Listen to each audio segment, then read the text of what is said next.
Growing up, I always thought of Barbara as a child star.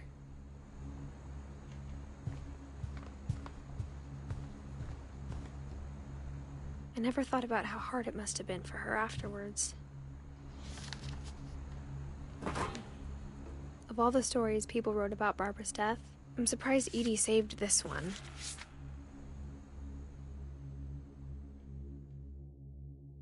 Old Jack here with another ghastly tale inspired by America's most unfortunate family. I'm calling it The Surprise Ending of Barbara Finch. As a child star, Barbara was famous for her scream. Now at 16, she was all washed up. A has-been. But in a lucky break, she'd been asked to perform her signature scream at a local convention for monster movie fans. It was just the boost her career needed. Unfortunately, her scream hadn't aged well. Getting better. I think you just need the right motivation. Her biggest fan and current boyfriend, Rick, was about to demonstrate when... Now that was a great scream. It was Barbara's father, Sven. He'd slipped into a table saw and had to be rushed to the emergency room. So Barbara got stuck babysitting her youngest brother, Walter. Her convention comeback was cancelled. Okay, I'm hearing frustration, but I'm not hearing terror. What if I tried... A gang of hoodlums in Halloween masks have been terrorizing Orcas Island tonight. Police are urging residents to... That came from the basement. You're right! Also, I loved your delivery on that. Why is your basement door locked? Because my dad likes making puzzles and secret passages. There's a key hidden in the music box. The secret is to keep winding and winding until finally the key pops out. Thanks, babe. I'll be back in a sec. 20 minutes later, Rick hadn't returned. So Barbara went to look for him, right on cue. She reached for the music box. And as she wound the key, she listened for Rick, but the house was silent.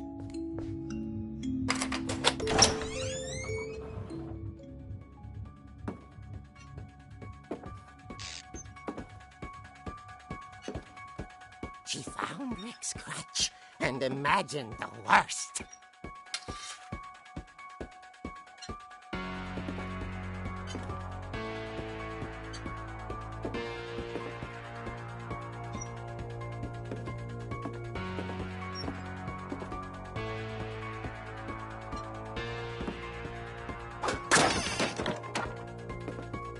The gang's leader is the infamous Hookman killer, Dr. Carl Hamill, who impaled and then ate his family 10 years ago tonight.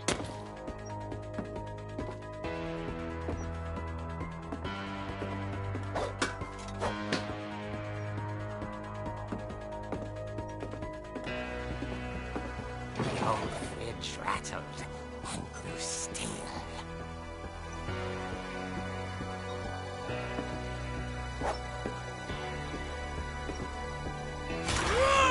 Oh dear!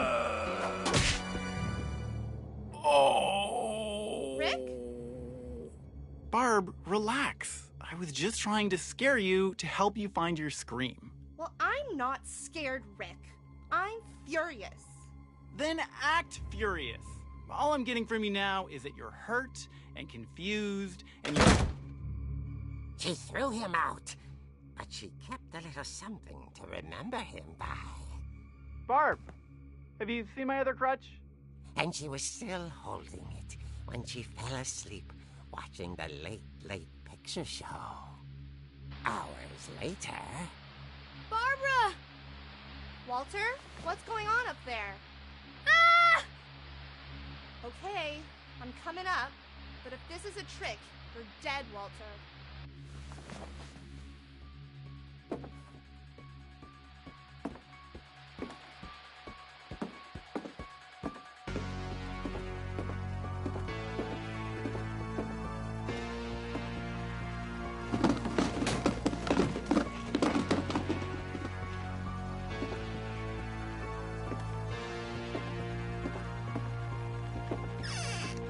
Walter, are you there? Walter had vanished, but his bedside radio was still on. Orcas Island police describe the man as 6 feet tall, with a steel hook for a hand. Residents are urged to lock all doors and windows and notify the police of any suspicious activity. Barbara turned, saw the hook man, and was speechless. He was quite smashing. When he was, he couldn't get enough of Barbara. Okay, Barbara, there's gotta be another way out of here. That night, she played her part beautifully.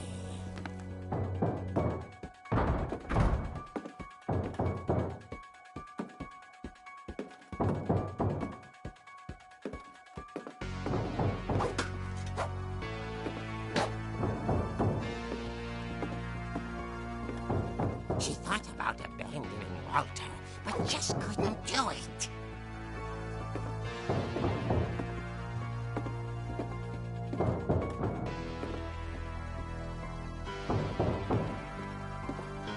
Molly's door hadn't been opened in years. The hinges grow.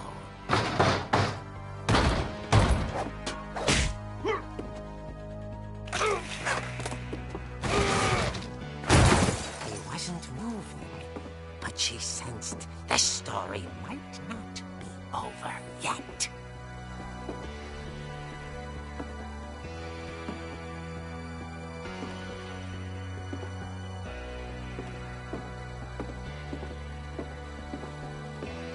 The hookman had vanished. She listened for his breathing, but all she heard was...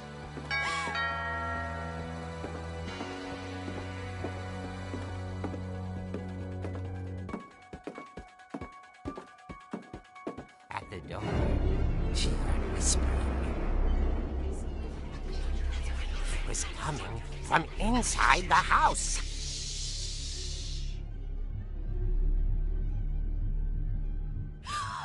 Oh dear.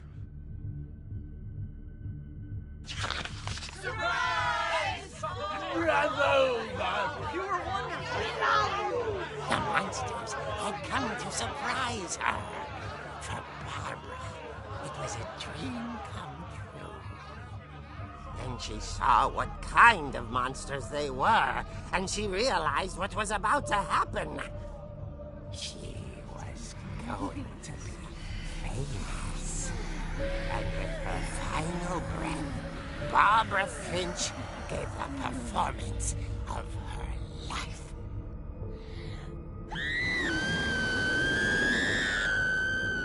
I wasn't there myself, but I hear Barbara was magnificent.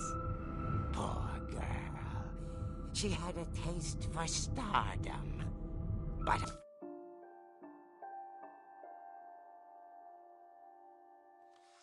Unfortunately, so did her fans. Of course, the police blamed it all on poor Rick, who disappeared the same night.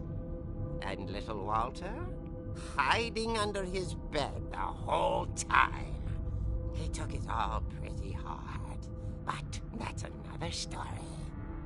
As for Barbara, tucked inside the music box is all they ever found of her. Her ear.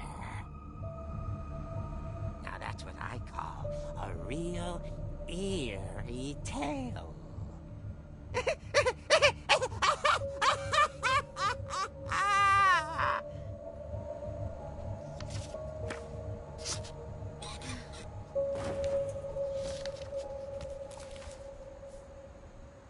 Edie told me all Barbara wanted was to be remembered, as absurd as that comic was.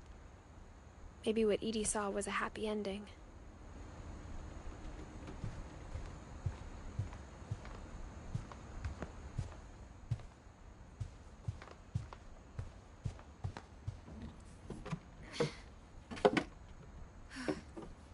I guess now I know why Mom didn't like me playing with the music box.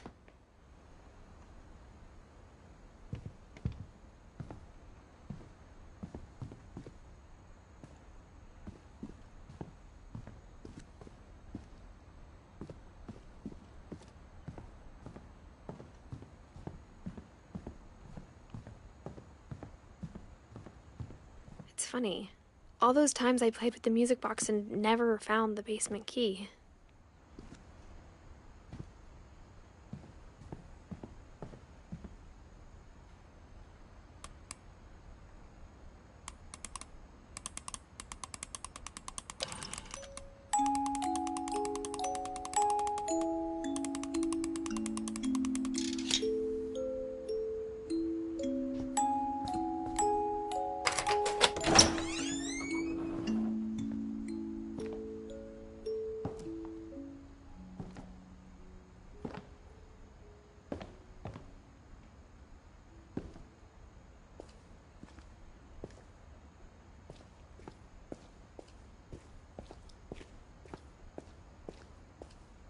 Mom said the basement was off limits, unless I wanted another tetanus shot.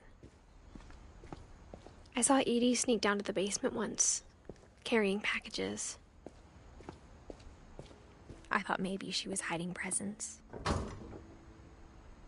It turned out she was hiding a lot more than that.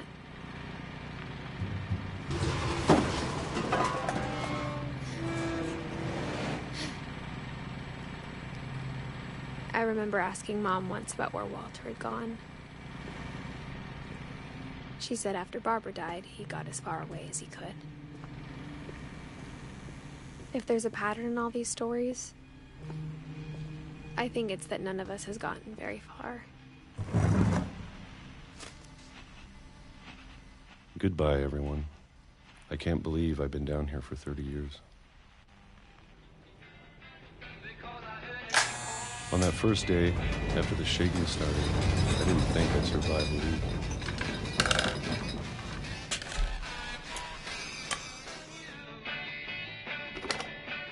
But after a few days, I settled into a routine.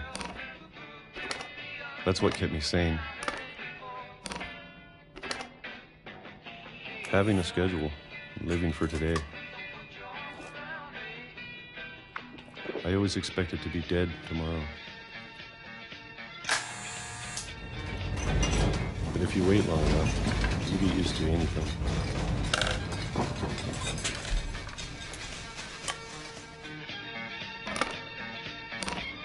Even a monster on the other side of the door starts to feel normal. Almost friendly.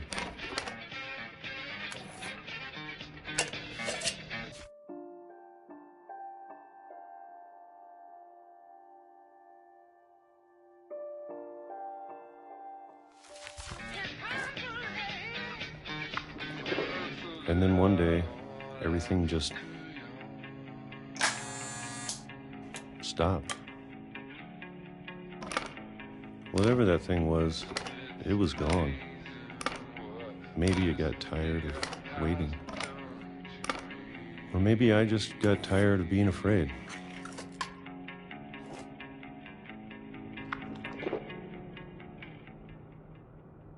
It's been a week now, the longest in 30 years. I'm done waiting. I have to leave while I still can.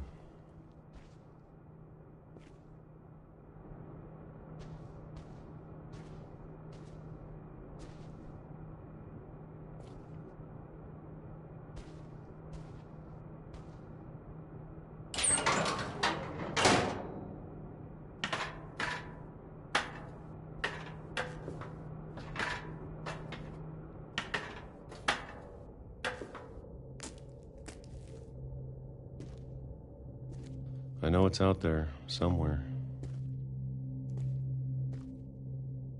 Whatever killed Barbara and Molly and Calvin.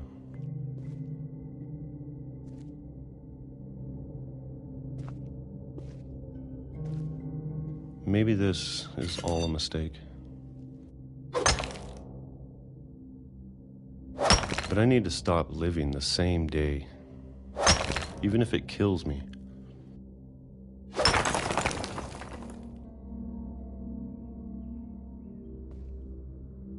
Whatever's out there, I want you to know I'm ready for it. I'm going to appreciate all of it, especially the food. I don't mind if I only have a year left, or a month, or a single week. I'd be happy with one new day.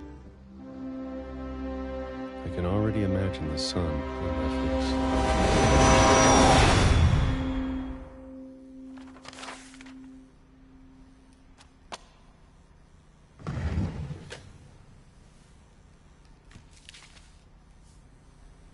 Walter died when I was 6.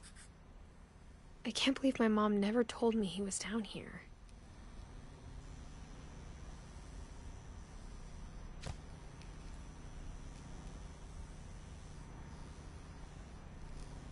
I'm sure my mom was trying to protect me.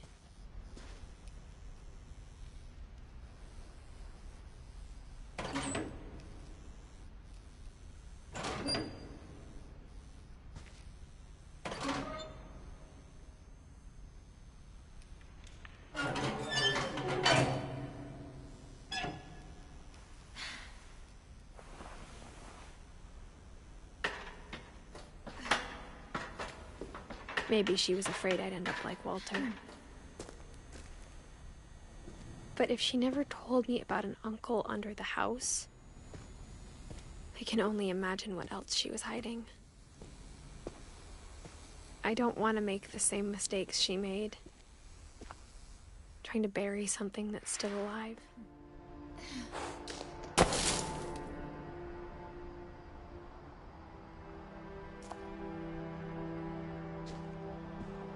Now that there's only one of us left, or maybe 2, I thought it was time I heard the stories for myself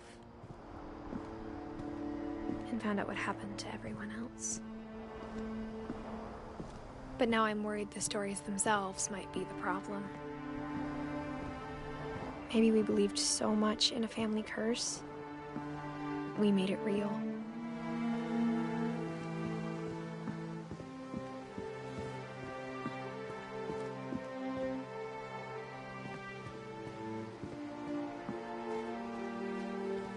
I don't know if I should even be writing this.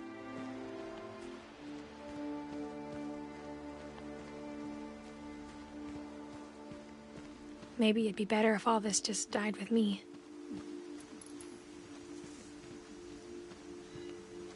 But I thought you should know about your family.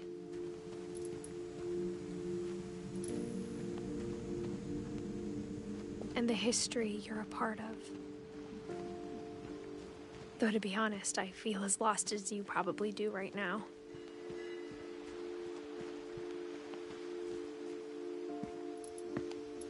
I think the people in these stories believed them, for what that's worth.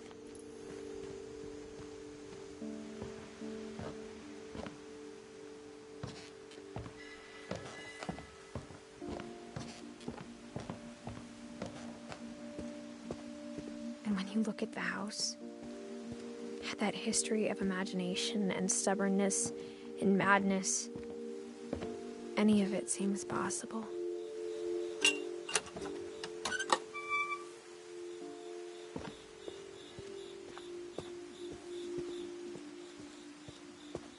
I think we've been surrounded by death for so long, we've just gotten used to it. What kind of family finishes building a cemetery before starting the house?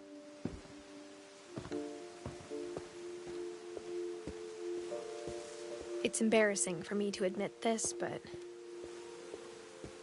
the pet cemetery made me more uncomfortable than the human one. 3 of the gerbils were mine, and 2 had been my fault.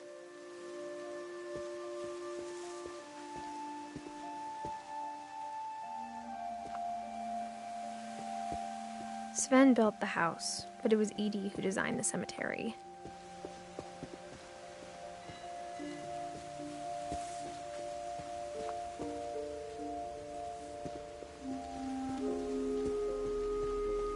I'm sure Odin's monument had been Edie's idea. My mom was always trying to move on, but for Edie, the past never went away. She could see it poking out of the water at low tide.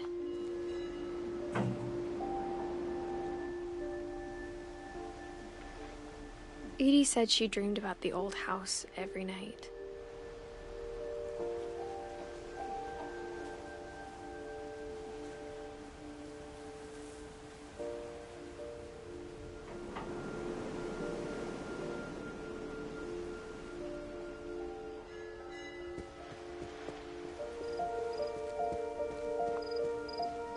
Edie's side was always easier for me to understand. But the older I get, the more I can see where my mom was coming from.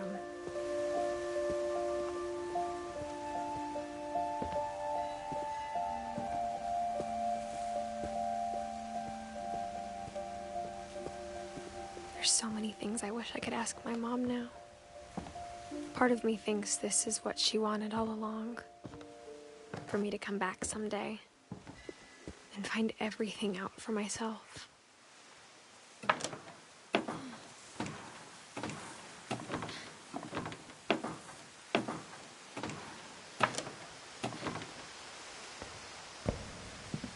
But looking back on it now, if she told me there was going to be so much climbing, I never would have come when I was 22 weeks pregnant.